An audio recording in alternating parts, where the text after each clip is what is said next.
السلام علیکم ورحمۃ اللہ وبرکاتہ۔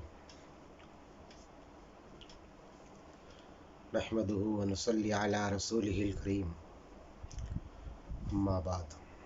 قال اللہ تبارک و تعالی فی شان حبیبہ ان اللہ وملائکتہ یصلون علی النبی یا ایھا الذین آمنوا صلوا علیہ وسلموا تسلیما۔ اللہم صل علی سیدنا محمد وعلی آل سیدنا محمد وبارک وسلم۔ محترم سامعین اکرام، معزز ساتھیوں، اولیاء اللہ کے چاہنے والوں، نوجوانان اہل اسلام، کلیم کیسے کرے وصف آل رسول پاک؟ کلیم کیسے کرے وصف آل رسول پاک؟ کلام بندے کا ہوتا نہیں خدا کی طرح۔ آل نبی ہیں عکس نبی کے جمال کے، آل نبی ہیں عکس نبی کے جمال کے، جیسے بنے ہوں ایک ہی سانچے میں ڈھال کے، جیسے بنے ہوں ایک ہی سانچے میں ڈھال کے، دے دیں راہ خدا میں کلیجہ نکال کے، دے دیں راہ خدا میں کلیجہ نکال کے، یہ حوصلے ہیں صرف محمد کی آل کے، صلی اللہ تعالی علیہ وسلم۔ محترم دوستو، تفرقہ دین کا ہرگز نہ سلجھ پائے گا۔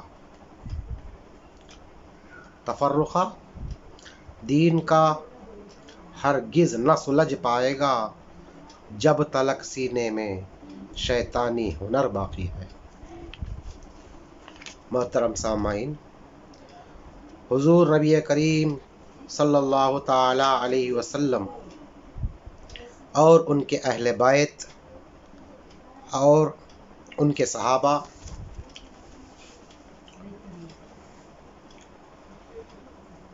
محبوبین رسول صلی اللہ علیہ وسلم کے بعد ہر مومن کو دوسرے مومن سے عشق و محبت اور دوستی رکھنا لازمی ہے۔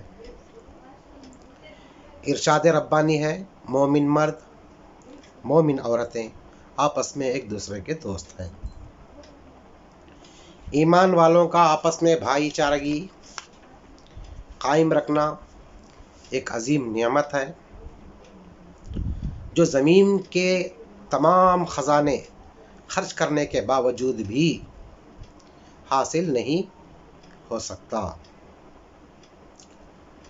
خدا کا یہ بہت بڑا کرم ہے، یہ برکت اس نے مومنین میں نازل کر دی،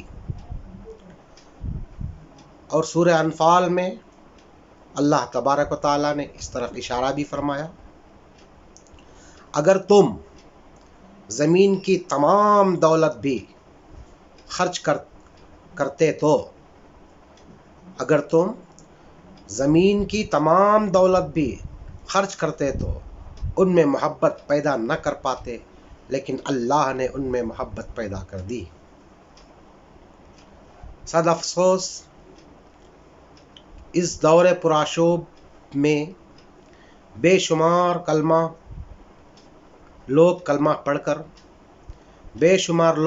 پڑھ کر خود کو مومن اور مسلمان کہنے کے باوجود اس نعمت عظیم کی قدر اس طرح نہیں کرتے جس طرح انہیں کرنا چاہیے تھا۔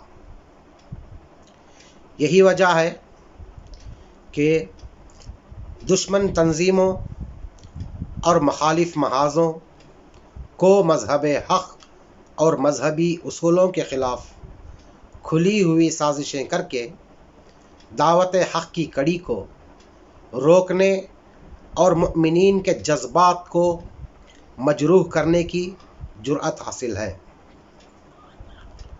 ایسے ماحول میں ان لوگوں سے پوچھنا پڑتا ہے جو فرقہ پرستی کو ہی دین حق سمجھ بیٹھے ہیں، جو خدا کیا آپ کو اسلام دین کاملہ کے طور پر نہیں ملا؟ ایسے ماحول میں ان لوگوں سے پوچھنا پڑتا ہے جو فرقہ پرستی کو ہی دین حق سمجھ بیٹھے ہیں، کیا آپ کو اسلام دین کاملہ کے طور پر نہیں ملا؟ کیا آپ اس دین میں کوئی نقص یا عیب موجود ہے؟ کیا اس دین میں کوئی کمی یا نقص و عیب موجود ہے؟ جو خدا اور رسول اور یوم آخرت پر ایمان رکھتا ہے، جس کے دل میں خدا رسول کی محبت کا جوہر موجود ہے، وہ اسلام میں نقص و عیب اور کمی کب محسوس کرے گا؟ ایک مومن اسلام کو بقید ہوش و حواس میں غیر کامل انکمپلیٹ ماننا اور کہنا تو کجا خواب و خیال میں بھی ایسا تصور نہیں کر سکتا۔ دیکھنا گر ہے تجھے دیکھ لے غیروں کے عیوب، کیا ہے حقیقت تیری اس کا ہے کیا نام سمجھ۔ جبکہ ملت کا ہر فرد دین اسلام کو کامل مانتا ہے، اس میں کوئی کمی کوئی نقص تلاش کرنے کی کوشش نہیں کرتا، اور یہ عقیدہ بھی رکھتا ہے کہ دین اسلام ہمارا کامل بھی ہے، کہ دین اللہ کی جانب سے نبی کریم صلی اللہ علیہ وسلم کے ذریعے صحیح و سالم بلا ترمیم و تحریف مکمل طور پر ہم تک پہنچا ہے۔ تو پھر کیا وجہ تھی کہ آپ نے خود کو پھر کیا وجہ تھی کہ آپ نے خود کو فرقہ پرستی کے دلدل میں پھانس کر ذلت و گمراہی، ہلاکت و بربادی کو اپنے پاکیزہ معاشرے میں داخل کر لیا ہے؟ خود کو اہل ایمان کہہ کر محض تنگ نظری، فرقہ بندی کی بنیاد پر اللہ کے دوسرے بندوں کو کافر و مشرک، ملحد، زندیق، بدعتی، منافق وغیرہ کہنا آپس میں کشیدگی اور ٹکراؤ کا ماحول پیدا کرنا ہے۔ ایک مومن سے دوسرے مومن کو لڑا کر امن و سکون سے انسانوں کو جینے کا موقع فراہم نہ کرنا چھوڑ کر غرض و مفاد و تنگ نظری اور خود غرضی کی بدولت یا اپنی انا کو منانے یا اپنا سکہ جمانے کے لیے ایک انسان کے دل میں دوسرے انسان کے لیے بغض و عداوت، نفرت و کدورت کی چنگاری پیدا کرنا، کیا یہ ایمان والوں کا شیوا ہے؟ اصول دین میں جھگڑا ہے نہ فتویٰ ہے؟ اصول دین میں جھگڑا ہے نہ فتویٰ ہے؟ طلب کرتے ہیں اس کو، اب انہیں ہو گیا کیا ہے؟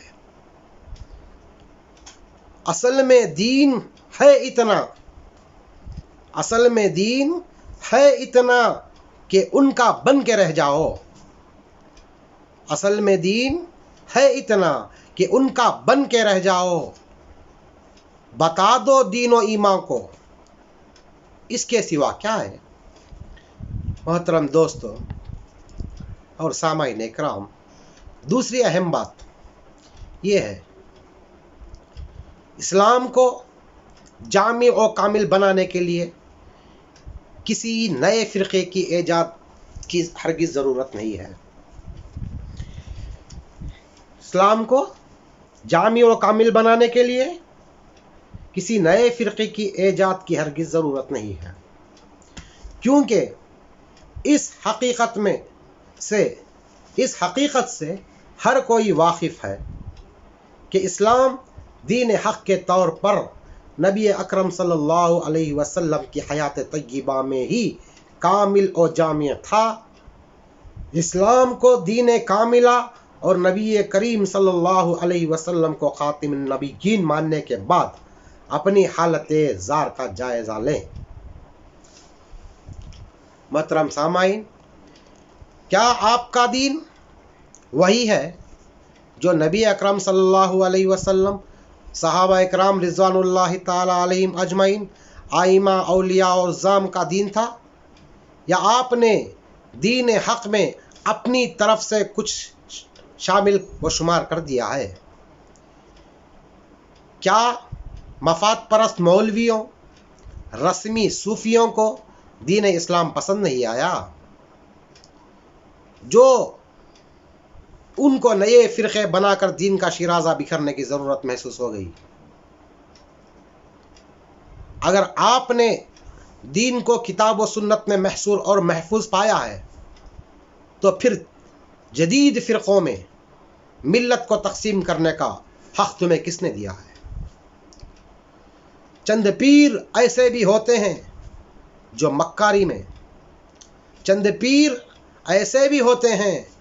جو مکاری میں کوئی ہو جائے مرید آ کے گرفتاری میں، پیر اللہ کو دکھانے کا بہانہ کر کے اے مریدوں کے بھی گھر بار مٹا دیتے ہیں۔ مولویوں کے بیان کرتا ہوں افسانوں کو، یہی آپس میں لڑاتے ہیں مسلمانوں کو۔ حالت قوم بدلنے کے ذمہ دار ہیں یہ، میری نظر میں تو بس قوم کے غدار ہیں یہ۔ کیا یہ کھلا ہوا سچ نہیں ہے کہ ملت کے بعض لوگوں نے رسول اور آل رسول سے عشق و محبت، عارفین و اولیاء کاملین سے خلوص و عقیدت کا تعلق چھوڑ کر مفاد پرست و خود غرض مولویوں اور رسمی پیروں کی عقلی و منطقی تحریر و تقریر کو ہی دین حق سمجھ کر شریعت حقہ کو انہی کے سپرد اور قانون الہی و سنت رسول کو انہی کے حوالے کر دیا ہے۔ ان میں بعض مفاد پرست، خود غرض اور رسمی لوگ ہیں جو ایک دوسرے کو کافر کہتے ہیں، ملحد کہتے ہیں، منافق کہتے ہیں، مرتد کہتے ہیں، بدعتی کہتے ہیں، بے دین سمجھتے ہیں، یا دین حق کا ہر ایک قول و فعل حصول دنیا و خواہشات کی تکمیل، چندہ چراغی گزرے معاش کے لیے کرتے ہیں، اور ان مفادات کے حصول کے لیے اپنی ذمہ داریوں کو فراموش کر کے اپنی تحریر و تقریر کا سہارا لے کر فرقہ بندی کی آگ کو ہوا دے رہے ہیں۔ کیا ایسے لوگوں کی کسی کے ایمان کے بارے میں سند مستند ہو سکتی ہے؟ فرقہ بندی کی آگ کو ہوا دے رہے ہیں، کیا ایسے لوگوں کی کسی کے ایمان کے بارے میں سند مستند ہے؟ خود بھی نہ پا سکے جو ایمان کی سند، وہ بانٹتے ہیں دین و ایمان کی سند۔ خود بھی نہ پا سکے جو ایمان کی سند، وہ بانٹتے ہیں دین و ایمان کی سند۔ دیکھو تو آج کل کے لوگوں کو دوستو، حیوان کو بھی دیتے ہیں انسان کی سند۔ جملہ مؤمنین و مؤمنات کے لیے عشق الہی اور عشق رسول کے ساتھ اللہ کے پیارے آقا محمد مصطفیٰ صلی اللہ تعالی علیہ وسلم کی اتباع اور اطاعت ہی باعث برکت اور امن و نجات کا ذریعہ ہے۔ اس کے علاوہ مفاد پرست علماء سوء، فتنہ پرور مولویوں، نفس پرست صوفیوں کی اتباع شرک فی الصفات ہے، شرک فی الرسالت ہے۔ جس نے فرقہ بندی، فتنہ پرستی، آپسی تناؤ اور معاشرے میں بگاڑ کے سوا کچھ حاصل نہیں ہوگا۔ یہی وجہ تھی کہ اللہ تبارک و تعالی نے عشق الہی کو عشق رسول، اتباع اور اطاعت رسول میں مضمر کہہ کر ہمیں حکم دیا۔ ہم ہر حال میں آپ کی اتباع اور اطاعت کریں۔ اس دور پرفتن میں ہر فرقے کے لوگ خود کو حق پر، دوسرے لوگوں کو حد تو یہ ہے کہ بعض لوگ تو سلف صالحین بزرگان دین اور اولیاء کاملین اور عارفین کرام کو بھی ذلیل اور گمراہ سمجھتے ہیں. لہذا ان تمام ایک دوسرے کو گمراہ و ذلیل کہنے والے فرقہ پرستوں کا دین حق سے کیا تعلق ہے؟ فرقہ پرستی میں ملوث وہ اشخاص جن کی تحریر و تقریر فتووں سے ملت فرقہ بندی میں مبتلا ہو گئی اور ایسے عالم میں عشق و محبت کے نام و نمود کی دھجیاں اڑنے لگی جس کے ظاہری و باطنی نقصانات و نتائج ہر شخص پر روشن ہے. مگر اس بات کا افسوس ہے کہ ان غیر ذمہ دار ملاؤں رسمی صوفیوں کی بدولت امت مسلمہ یکجہتی آپسی بھائی چارگی کے تعلقات عشق و محبت کے پاکیزہ احساسات کو ترک کر کے اسی بات پر کار بند ہوئی جس کی خدا اور رسول نے شدت کے ساتھ ممانعت کی تھی. فرمان ربانی ہے اللہ کی رسی کو مضبوطی سے تھام لو، تفرق میں نہ پڑو. اہل کتاب میں بھی کئی فرقے موجود تھے. خدا نے ان لوگوں کی روش اختیار نہ کرنے کی تعلیم دیتے ہوئے فرمایا تم ان لوگوں کی طرح نہ بنو جو واضح دلیل مل جانے کے بعد بھی تفرقہ اور اختلاف پر جمے رہے، ایسے لوگوں کے لیے بڑا عذاب ہے. آل عمران 106 آیت نمبر. دور حاضر میں فرقہ پرستی کی وجہ سے، فرقہ بندی کی وجہ سے ملت کا یہی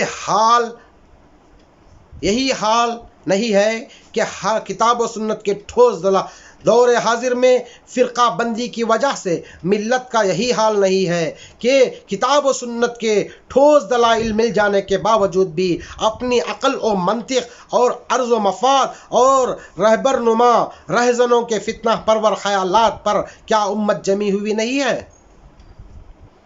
کاش کہ ہر فرد اور دین اسلام کو مکمل اور جامع دین سمجھ کر اسلام کے علاوہ وہ ہر ایک نئے فرقے سے محفوظ رہتا اور اے فرقہ بندی کی لعنت مسلمانوں پر مسلط نہ ہوتی.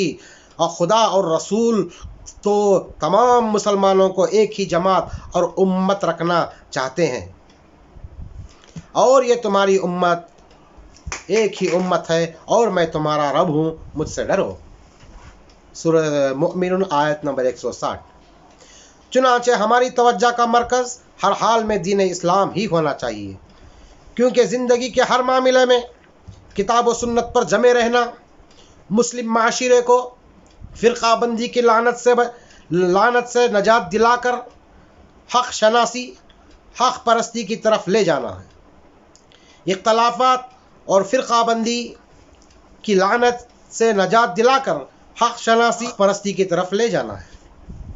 اختلافات اور فرقہ بندی ایک ایسی بلا ہے جو کسی معاشرے میں آ جاتی ہے تو ایک ہی گھر میں بھائی بھائی کا دشمن بہن بہن سے جدا ہو جاتی ہے، اور ایسے ماحول میں رہبران قوم اور مفکرین ملت سے ساری قوم یہی کہنے لگتی ہے شکوہ قوم ہے احساس میں ڈھالے مجھ کو، شکوہ قوم ہے احساس میں ڈھالے مجھ کو، ہے مفکر تو کوئی آج سنبھالے مجھ کو. پیر و ملا کے کھلے آج تجارت خانے، میرے اللہ تو ایسوں سے بچا لے مجھ کو. رہبر قوم بنے بیٹھے ہیں کوڑی کے امام، رہبر قوم بنے بیٹھے ہیں کوڑی کے امام، ان خبیثوں کی جماعت سے نکالے مجھ کو. وآخر الدعوانا الحمدللہ رب العالمین.